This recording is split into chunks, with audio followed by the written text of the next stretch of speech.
record in the Adair County case of Compton, Kentucky versus Elena Bardin, case number 25 CR-55. Good morning, everyone. Okay, we're here for final sentencing on Ms. Bardin's matter. Ms. Romines, have you had an opportunity to review both pre-sentence investigation reports with her? I have, Your Honor. We have no objections or corrections to either. Okay.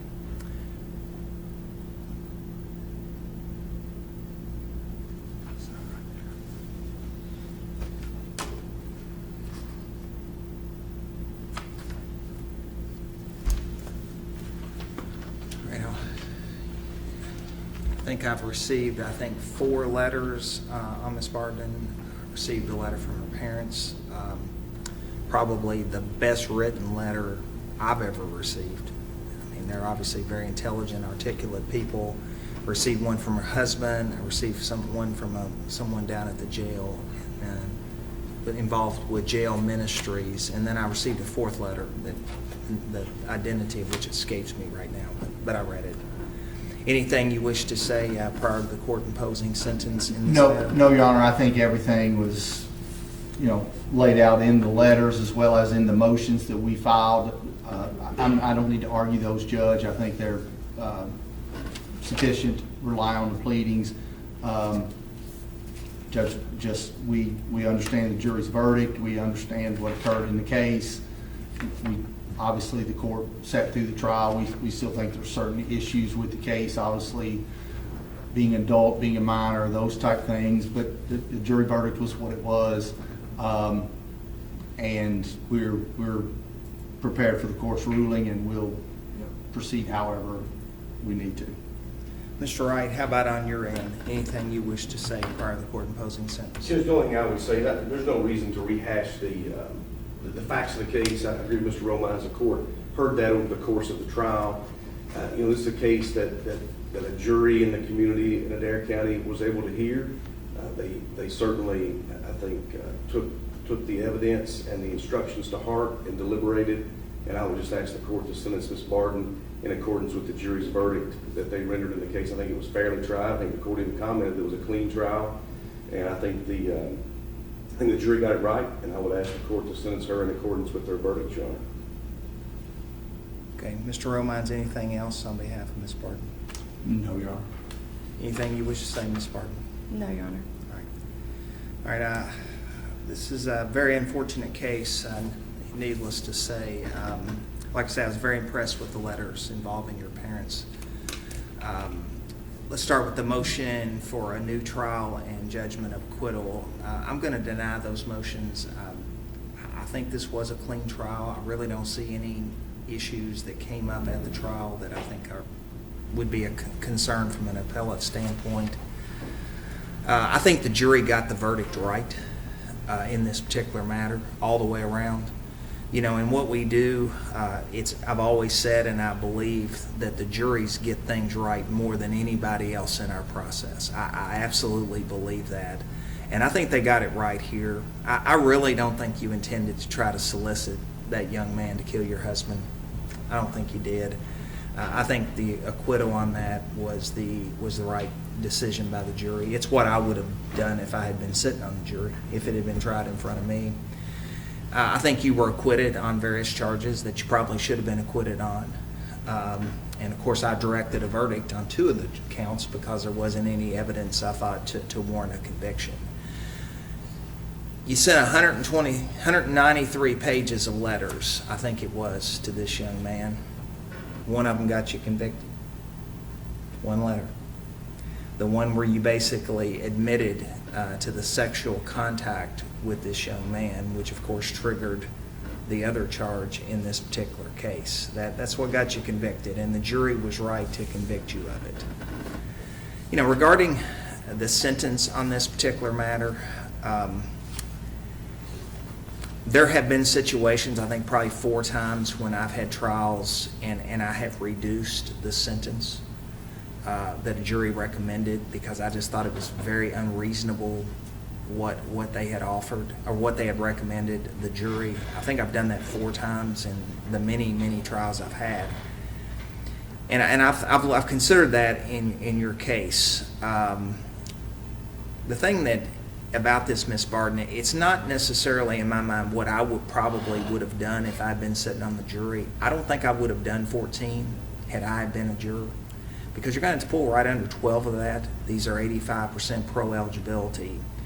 The question that for me is that whether or not I think their recommendation was unreasonable to the point where I'm not going to follow it.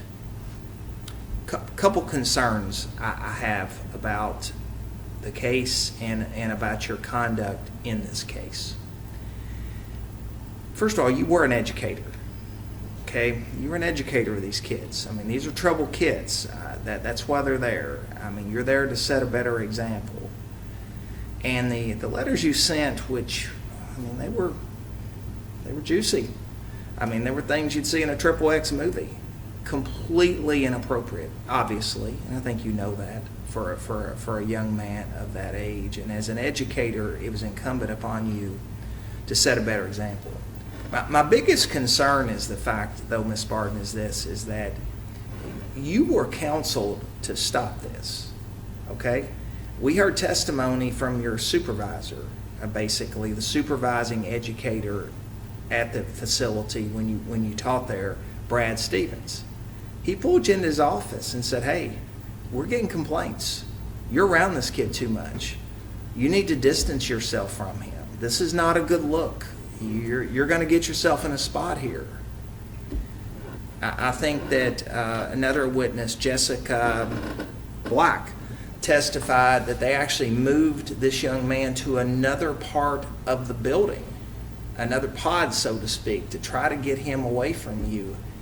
And ma'am, not only did you not heed that advice and stop, it looks like to me you actually even doubled down on the behavior after that. And that's concerning. That's concerning. I know a lot of people in your letter talk about your mental health issues, that you've had issues with being bipolar, and I don't doubt any of that. I will say, though, the 193 pages of letters, pictures, everything else, I mean, it depicts a very intelligent and articulate young woman who was clearly articulating her thoughts and desires to this kid. I don't doubt you have some issues, but it's just those issues aren't enough for me to not follow the jury recommendation in this particular case. I just don't find, even though it might not have been what I would have done if I were sitting on the jury, it probably would not have been.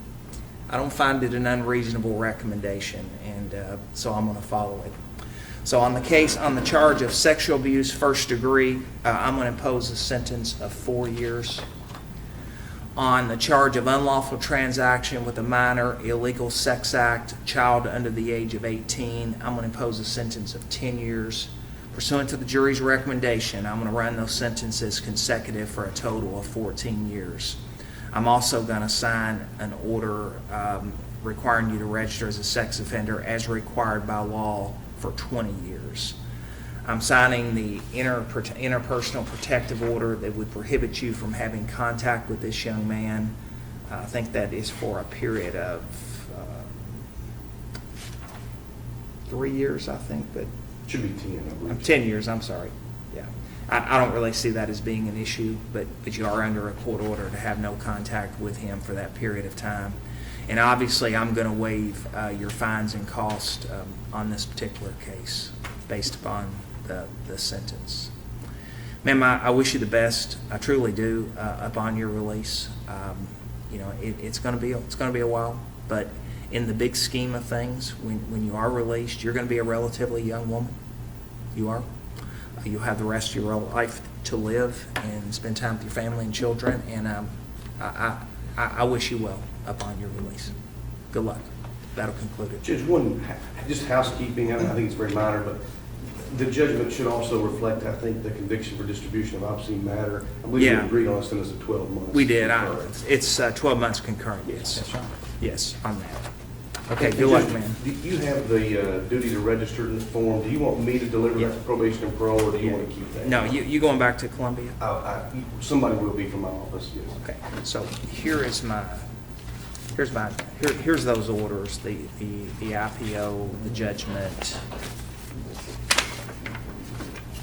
And that, I guess you would just give to probation and parole. We're gonna burn a disc of this to take back as well. Okay. Thank you. That included, you gentlemen, want me to great, wait to that get- you both did an unbelievable job trying this case. It couldn't have been, I think I said this at the trial, it could not have been tried any better either way. You gentlemen are truly very, very good at what you both do. Thank you, Your Honor. Thank you, Judge. Thank you.